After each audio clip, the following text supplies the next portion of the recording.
देवभूमि में भारी बारिश से आफत। महेंद्र भट्ट की अध्यक्षता में हुई बैठक। सभी पदाधिकारी और कार्यकर्ताओं को प्रभावितों की मदद करने के निर्देश।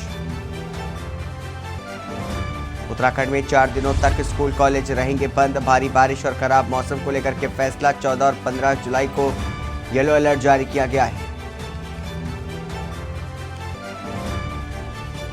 लक्सर में बारिश के बाद बाढ़ से हाहाकार। शहरी और गांव के इलाके पानी में डूबे। 168 लोगों को किया गया रेस्क्यू। पहुंचाई गई राहत सामग्री।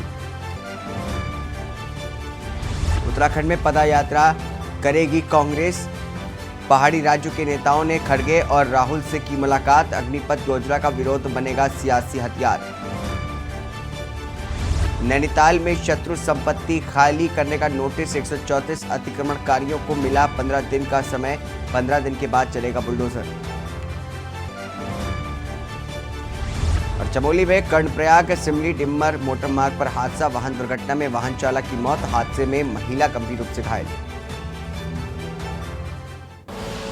आप देख रहे हैं के न्यूज, खबरों का सारथी। नमस्कार, स्वागत है आपका खबर उत्तराखंड में। मैं हूं आपके साथ हारिस। चमोली से खबर आपको बता दें, जहां पर वाहन दुर्घटना में चालक की मौत हो गई है। बताया जा रहा है कि कर्णप्रयाग शिमली डिम्मर मोटर मार्ग पर यह हादसा हुआ है। तो वाहन दुर्घटना में एक चालक की मौत हो गई है। बताया जा रहा है कि कर्णप्रयाग शिमली डिम्मर मोटर मार्ग पर हादसा हुआ है। हादसे में बताया जा रहा है कि 62 वर्षीय महिला बताई जा रही है घायल। वही 42 साल का मृतक काशीपुर का था रहने वाला। तो अहम जानकारी आपको बता दें चमोली से, जहां पर वाहन दुर्घटना में चालक की मौत हो गई है। कर्णप्रयाग सिमली डिम्बर मोटर मार्ग पर यह हादसा हुआ है। बताया जा रहा है कि हादसे में 62 वर्षीय महिला घायल है। तो वही 42 साल का मृतक काशीपुर का रहने वाला बताया जा रहा है। अहम जानकारी आपको बता दें चमोली से, जहां पर वाहन दुर्घटना में एक चालक की मौत हो गई है। बता दें कि कर्णप्रयाग सिमली डिम्बर मोटर मार्ग पर यह बड़ा हादसा हुआ है। हादसे में 62 वर्षीय महिला घायल बताई जा रही है, जबकि 42 साल का मृतक चालक काशीपुर का रहने वाला बताया जा रहा है। चमोली से अहम जानकारी आपको बता रहे हैं, जहां पर वाहन दुर्घटना में चालक की मौत हो गई। खबर देहरादून से है, जहां पर धामी सरकार के 2 साल पूरे होने पर दुष्यंत गौतम ने उपलब्धियां गिनाई। 2 साल बेमिसाल पर दुष्यंत गौतम ने क्या कुछ कहा है, आइए सुनाते हैं आपको। अपने अनेकों उद्बोधनों में भी कहा है कि जब शीर्ष में हम मुख्यमंत्रियों का वर्णन करते, हमारा उत्तराखंड का मुख्यमंत्री शीर्ष मुख्यमंत्रियों में उनका नाम आता है।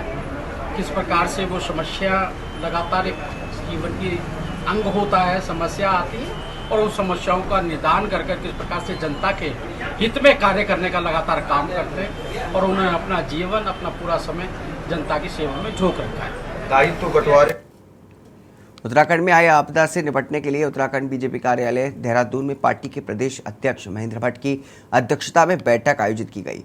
बैठक में प्रदेश प्रभारी दुष्यंत कुमार गौतम भी उपस्थित रहे। वहीं वर्चुअल माध्यम से भाजपा के सभी प्रदेश पदाधिकारी, जिला अध्यक्ष और विधायक इस बैठक में उपस्थित रहे। भाजपा प्रभारी दुष्यंत कुमार गौतम ने सभी जिलों की आपदा और राहत बचाव कार्यों की जानकारी प्राप्त की। बैठक समापन के बाद बीजेपी प्रदेश प्रभारी दुष्यंत कुमार गौतम ने कहा कि पार्टी के सभी पदाधिकारी और कार्यकर्ता प्रभावितों की मदद में लगा हुआ है। पार्टी का संगठन सेवा भाव के साथ प्रभावितों की मदद में लगा हुआ है।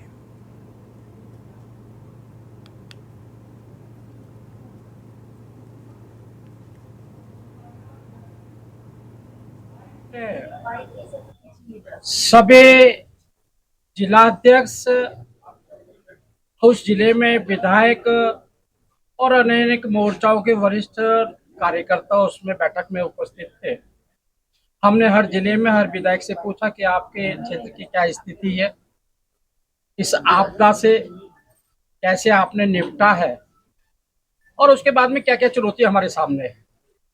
लेकिन बड़ी खुशी होती है बताते हुए जिला अध्यक्ष ने, संगठन ने और सरकार ने, विधायकों ने मिलजुल कर जो समस्याएं आई हैं, कुछ जिलों में उन्होंने कैजुअलिटियों का वर्णन किया है, उसका निराकरण किस प्रकार से किया है कुछों में मकान गिर गए हैं तो उनको तत्काल प्रभाव से 1,73,000 रुपये उनको दिए गए हैं। अमाउंट में थोड़ा 19-20 हो सकता है। खबर लक्सर से है, जहां पर पथरी रोह नदी और सोलानी नदी के उफान के बाद लक्सर क्षेत्र में चारों तरफ बाढ़ आई हुई है। लोग परेशान हैं और लोगों को काफ़ी नुकसान भी हुआ है। कई लोग जहां खाने पीने की आवश्यक वस्तुओं को तरस रहे हैं, तो कई लोग अपने घरों में फंस गए हैं। ऐसी स्थिति में उत्तराखंड के मुख्यमंत्री पुष्कर सिंह धामी के बाढ़ प्रभावित दौरे के बाद प्रशासन ने उनके निर्देश पर लक्सर क्षेत्र में एनडीआरएफ की तैनाती की है, जहां कहीं भी एनडीआरएफ की टीम को लोगों के फंसे होने की सूचना मिली रही है, उन्होंने फौरन रेस्क्यू ऑपरेशन चला करके निकाला जा रहा है। एनडीआरएफ कमांडेंट के मुताबिक लक्सर क्षेत्र में 168 लोगों को निकाला गया है और रुड़की क्षेत्र में 68 लोगों को रेस्क्यू करके सुरक्षित स्थान पर छोड़ा गया है। कहीं कहीं पानी कम है, ऐसी स्थिति में बोट संचालन संभव नहीं हो पाता है। प्रशासन द्वारा दी गई राहत सामग्री भी बोट के जरिए लोगों तक पहुंचाई जा रही है।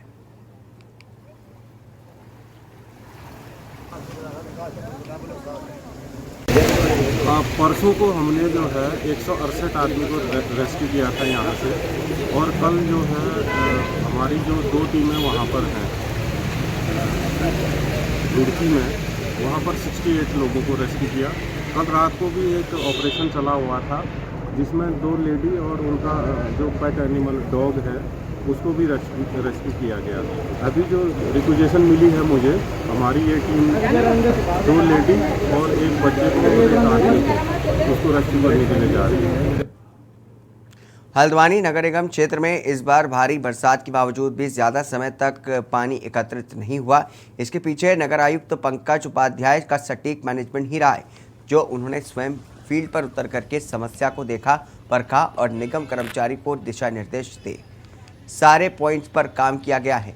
इस बार पूर्व में भी नाले और नालियों की सफाई करवा दी गई थी और अब जब मानसून सीजन अपने पूरे सबाब पर है, इससे निपटने के लिए नगर निगम द्वारा 45 नए कर्मचारी केवल नाले और नालियों की सफाई करने के लिए लगाए गए हैं।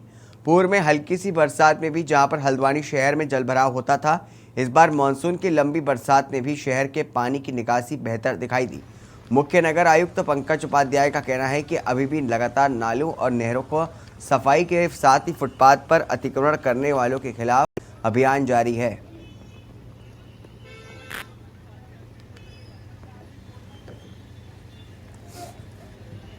वर्षा ऋतु में भी कूड़ा प्रबंधन, कूड़ा कलेक्शन और ड्रेन्स जितने भी हैं उनको लगातार क्लीन रखना, ताकि वर्षा का पानी लगातार अपने गंतव्य को जा सके, ये हमारा प्रयास है। इसके लिए हमने 60 अतिरिक्त कर्मचारी लगाए हैं। कुल 115 कर्मचारी केवल हमारे ड्रेन को साफ करने में लगातार लगे हुए हैं।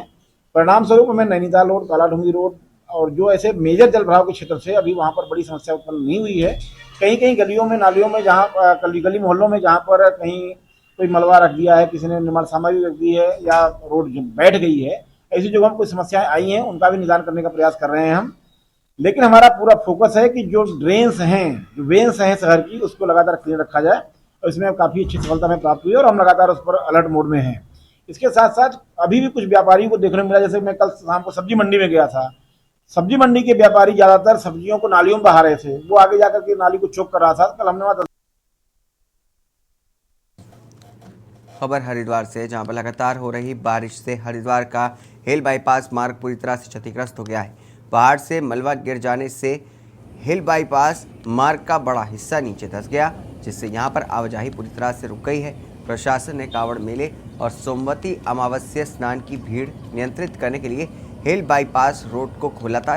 हालांकि लगातार हो रही बारिश से हिल बाईपास रोड पहले ही क्षतिग्रस्त हो गई है और फिलहाल सड़क का इस्तेमाल नहीं किया जा सकता है। जिलाधिकारी धीराज सिंह गब्रियाल ने क्षतिग्रस्त हिल रोड बाईपास रोड का निरीक्षण किया। जिलाधिकारी के मुताबिक रोड का दोबारा निर्माण कराया जाएगा। अब इसका इस्तेमाल हो पाना मुश्किल है। जब कांवड़ में जब इतनी भीड़ रहती है, वो स्मूथली अब चला गया। मुझे नहीं लगता कि इसमें इसकी ज़रूरत पड़ेगी हमें, लेकिन फ्यूचर के लिए तो हमें बनाना ही पड़ेगा, इसलिए निरीक्षण पर आया था। और इसमें देखिए पूरी रोड आपकी निकल चुकी है, तो दोबारा हमें एक एस्टीमेट बना के कम से कम जितनी भी धनराशि लगती है हमारी, वो आपदा से हम लोग डिमांड करेंगे, क्योंकि फ्यूचर में भी हमें ज़रूरत पड़ती रहेगी इस रोड की। तो फॉरेस्ट डिपार्टमेंट के माध्यम से इसको बनवा देंगे। पर लक्सर से है जहां पर लोगों को बाढ़ के पानी से अभी राहत नहीं मिल पाई है। घरों और दुकानों में जमा पानी की हालत जस की तस बनी हुई है। यहाँ मेन मार्केट से लेकर के रेलवे ट्रैक तक सब कुछ पानी में डूबा हुआ है। बाजार के जिन रास्तों पर रोजाना गाड़ियों की भीड़ रहती है वहाँ नाव चलती हुई नजर आ रही है। जिन लोगों के घर में पानी भरा हुआ है वे रेलवे प्लेटफॉर्म या फिर दूसरी जगहों पर शरण लेने को मजबूर हैं। प्रशासन की ओर से प्रभावित क्षेत्रों में खाद्य सामग्री भेजी जा रही है। हालांकि खाद्य सामग्री लोगों तक पहुंचने में भी दिक्कत आ रही है। लोग अपने अपने नुकसान के आकलन में जुटे हुए हैं और जल्द से जल्द जनजीवन सामान्य होने का इंतजार कर रहे हैं। खाद्यान्न सामग्री और पानी तो चलो ये तो है ही बात, बेसिक चीज़ें ही हैं। हमारे 200 साल से बांध बने हुए, इनका कोई परमानेंट इलाज नहीं। पानी छोड़ देते हैं, नुकसान होते हैं दुनिया भर के। खाली घूम लिए ट्रैक्टरों पे, उससे कुछ नहीं होता। मान लो 10-10, 20-20 लाख रुपए के नुकसान होते हैं दुकानों में, किसी का 2 लाख का, किसी का 5 का, किसी का कोई बचा नहीं। इसमें 6-6 फुट पानी था लक्सर बाजार में, कोई सामान नहीं बचा सकते। सारे फर्नीचर खत्म है, सब लाइट खत्म है, सब कुछ खत्म है। अभी जो प्रशासन की तरफ से मदद की बात हो रही है वो अभी मदद शुरू नहीं हुई है। अभी हम लोग एसडीएम साहब से मिल गए हैं, वो कह रहे हैं कि शायद अभी हम कुछ मटेरियल और शुरू करने जा रहे हैं। रात में कुछ खाना आया था जो बताया जा रहा है कि प्रदेश कार्यालय से आया था। रात में सब्जियां सारी खराब आई थी। तो अभी हमने जो है पानी की बहुत बड़ी दिक्कत हो रही है। मैंने अपने स्तर पर रुड़की और हरिद्वार बात की है कुछ लोगों से, उनके द्वारा सहयोग के रूप में पानी और व्यवस्था बढ़ाई जा रही है और जल्दी आने पर मैं अपने वार्ड के अंदर जो है पानी की व्यवस्था और खाने की व्यवस्था के लिए लगाऊंगा और तो जल्दी पूरी कर लूंगा उसको। पानी रिसीड करने लग गया है और जिन स्थानों पे कल माननीय मुख्यमंत्री जी तो अभी जहाँ गए थे तो उन स्थानों पे तो हम तो राहत कार्य तो हम राहत सामग्री वगैरह तो पहुँचा ही रहे। इसके अलावा जो लक्सर शहर में जलभराव की स्थिति है उसका वेट कर रहे हैं। जल कम हो जाए, जल का स्तर कम हो जाए और ताकि और चीज़ें भी हम उसको रिस्टोर कर पाएँ। मुआवजा हम तत्काल हम बांट रहे हैं। तो लास्ट अभी पिछले 2 दिन में लगभग 500 लोगों को हम लोगों ने राहत सामग्री भी पहुंचाई है। धनराशि, हेतुक धनराशि हम लोगों ने दी। खबर लक्सर से है जहां पर लक्सर और खानपुर के बाढ़ पीड़ितों को हरिद्वार जिला प्रशासन द्वारा लगातार खाद्य सामग्री भेजी जा रही है। कावड़ मेले के चलते लक्सर हरिद्वार रोड पर भारी ट्रैफिक जाम है, इसलिए हेलीकॉप्टर के जरिए राहत सामग्री बाढ़ पीड़ितों तक पहुंचाई जा रही है। हरिद्वार के भल्ला इंटर कॉलेज स्टेडियम से लक्सर के कई राउंड लगा चुका है। अब तक 500 से ज़्यादा खाद्य सामग्री के पैकेट भेजे जा चुके हैं। अधिकारियों का कहना है कि ट्रैफिक जाम खत्म होने के बाद सड़क के रास्ते खाद्य सामग्री पहुंचाई जाएगी। अभी तक जो बाढ़ प्रभावित क्षेत्र थे जिनके घरों में राशन नहीं था, ऐसे परिवारों को 516 किट अभी तक वितरण किए जा चुके हैं और लगातार शासन से, जिले से राहत सामग्री हमें प्राप्त हो रही है हेलीकॉप्टर के माध्यम से और आगे भी जैसे जैसे प्राप्त होती रहेगी जो प्रभावित परिवार हैं उनको राशन के किट वितरण किए जाएंगे। इसके अतिरिक्त जो पका हुआ खाना है वो भी यहाँ पे बनाया जा रहा है और कुछ हरिद्वार से भी प्राप्त हुआ है। तो लगातार नगर पालिका जो शहरी क्षेत्र है जिसमें सारा पानी भरा है उस क्षेत्र में पका हुआ राशन का वितरण भी जो जरूरतमंद व्यक्ति है उनको किया जा रहा है। सितारगंज डीएम ने नाम कमत्ता सितारगंज क्षेत्र में हो रहे भूकटाव जलभराव का निरीक्षण किया। अफसरों ने डीएम को बताया कि नदियों में सिल्ट जमा होने से बाढ़ की स्थिति उत्पन्न हो रही है। सिंचाई विभाग ने रिवर ट्रेनिंग के तहत नदियों की सफाई करने का सुझाव डीएम के समक्ष रखा। डीएम ने अफसरों को रिपोर्ट तैयार करने के निर्देश दिए हैं। डीएम उदयराज सिंह ने शुक्रवार को विभिन्न बाढ़ संभावित एवं भू कटाव क्षेत्रों का स्थलीय निरीक्षण किया। उन्होंने अफसरों को ग्राम चीका घाट में कैलाश नदी से रिवर ट्रेनिंग न होने के कारण हो रहे कृषि भूमि के भू कटाव पर विस्तृत रिपोर्ट तैयार करने के निर्देश दिए। उन्होंने कहा कि कृषि भूमि कटाव की फोटो एवं वीडियोग्राफ सहित समस्त डेटा रिपोर्ट में सम्मिलित किया जाए। डीएम ने डोहरी गांव के पास कैलाश नदी से हो रहे भू कटाव का भी मुआयना किया और आपदा प्रबंधन कार्यालय में पेश करने के निर्देश दिए। साथ ही नानक सागर का भी निरीक्षण किया।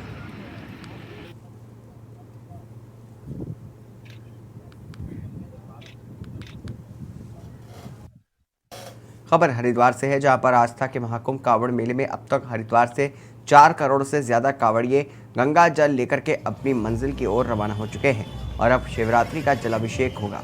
कावड़ियों के हुजूम के चलते देर रात से हरिद्वार में लगे जाम से हरिद्वार के स्थानीय निवासियों को काफ़ी दिक्कतों का सामना करना पड़ा। हरिद्वार का हाईवे हो या फिर शहर की सड़कें हो या फिर हरिद्वार की आम गलियाँ, सभी जगह भगवा रंग में रंग गई है। बता दें कि हाईवे पर घंटों तक जाम की स्थिति बनी हुई है।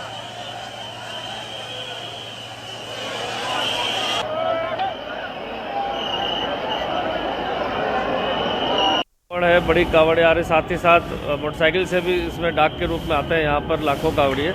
और ये कल से चरम पर चल रही है जिसमें लाखों श्रद्धालु आ रहे हैं। कुछ लोग एक सप्ताह पूर्व से यहाँ पर आ चुके थे और बैरागी कैंप की पार्किंग की गाड़ियाँ खड़ी हैं और ये कल दिन से जल लेके जाना शुरू हो गए हैं, जिनका लगातार सिलसिला चल रहा है इसमें।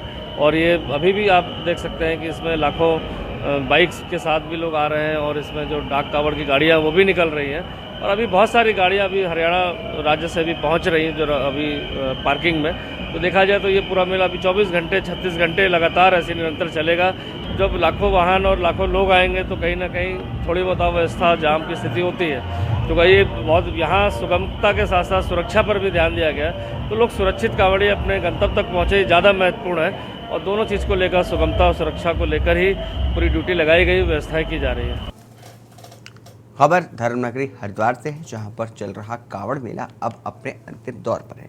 बता दें कि हरिद्वार में कावड़ियों का जनसैलाब देखने को मिल रहा है। देर रात से ही धर्मनगरी हरिद्वार के हाईवे पर घंटों जाम की स्थिति बनी हुई है, जहां नजीबाबाद रोड पर श्यामपुर से हरिद्वार के चंडी घाट चौक पर लगातार जाम बना हुआ है। अगर बात की जाए सिंहद्वार की, तो वहां पर गाड़ियों का चलना फ्लाईओवर होने के बावजूद भी बहुत ही मुश्किल हो गया है, क्योंकि लगातार कावड़ियों की संख्या बढ़ती हुई नजर आ रही है।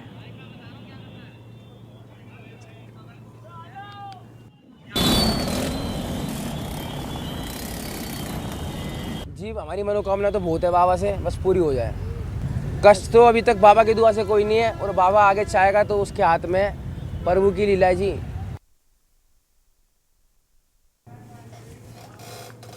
रुकेंगे छोटे से ब्रेक के लिए, ब्रेक के बाद जल्द हाजिर होंगे।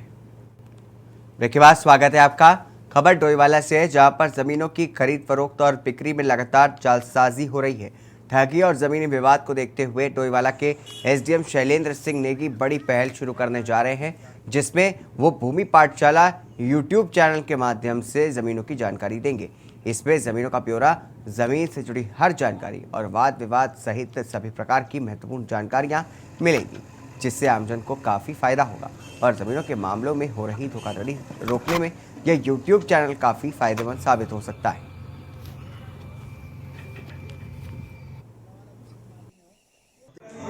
भूमि विवादों और भूमि के बढ़ते प्रकरणों को देखते हुए जितने भी जुड़े हुए लोग हैं, क्षेत्र के लोग हैं, उनके द्वारा लगातार जो है क्वारी की जा रही है कि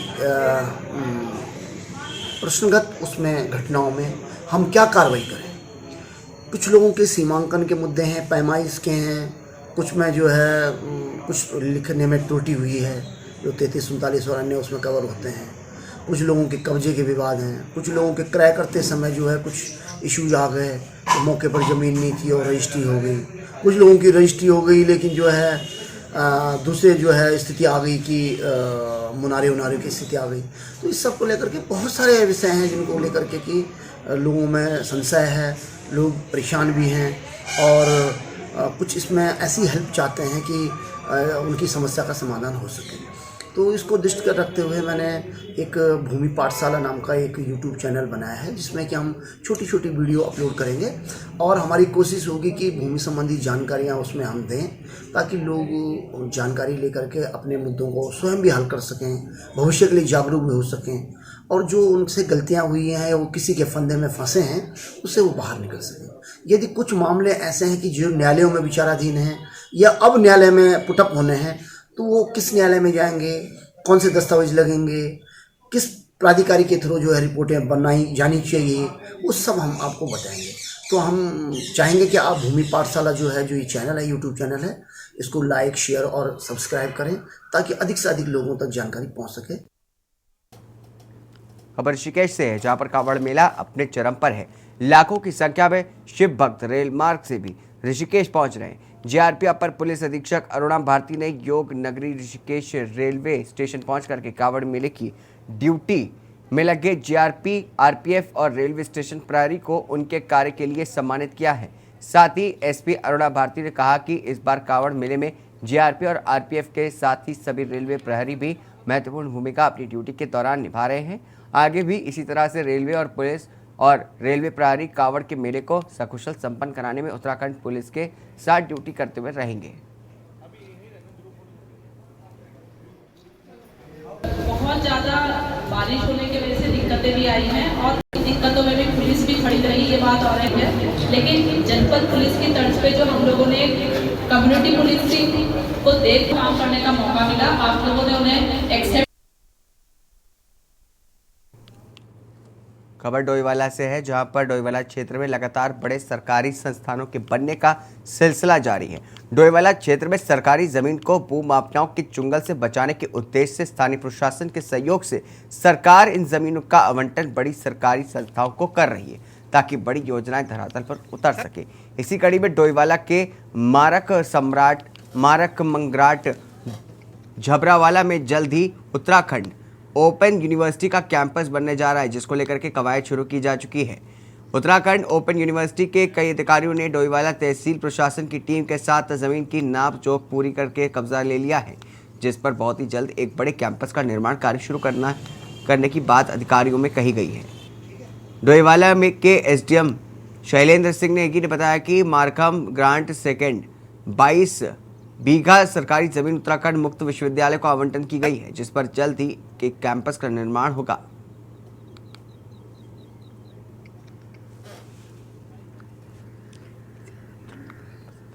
विश्वविद्यालय है, वो उसके कैंपस कार्यालय के लिए यहाँ पर जमीन आवंटित हुई है।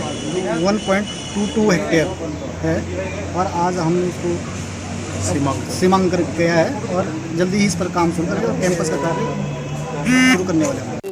उत्तराखंड मुक्त विश्वविद्यालय का एक यहाँ पर कैंपस बनना है, उसके लिए विगत कुछ दिनों से प्रक्रिया चल रही थी और वो जो है भूमि उनके नाम हस्तांतरित हुई है और अब कब्जे की कार्रवाई चल रही है।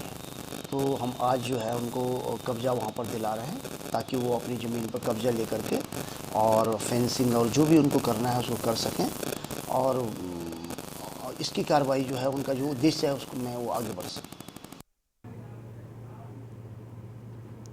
नैनीताल के मेट्रोपोल में शत्रु संपत्ति पर काबिज अतिक्रमणकारियों को नोटिस की समयवादी खत्म होने तक की सूचना देने पहुंची पुलिस टीम ने अतिक्रमणकारियों को अपना सामान सुरक्षित निकाल करके कब्जा खाली करने को कहा है, ताकि ध्वस्तीकरण की कार्रवाई शुरू की जा सके, उनका सामान सुरक्षित रहे। बता दें कि जिला प्रशासन ने शत्रु संपत्ति पर 134 अतिक्रमणकारियों को चिन्हित किया गया है। इसके बाद जिला प्रशासन की तरफ से 15 दिनों के भीतर ही कब्जा खाली करने की नोटिस जारी की गई थी। सीओ संजय सिंह गरब्याल ने बताया कि मेट्रोपोल आउट हाउस में पूर्व में सर्व नोटिस की समय विधि कुछ ही दिनों में समाप्त होने वाली है, जिसके संबंध में इन्हें अपने सामान को हटाकर के सुरक्षित जगहों में ले जाने को कहा गया है, ताकि ध्वस्तीकरण की कार्रवाई के दौरान उन्हें नुकसान उठाना ना पड़ सके।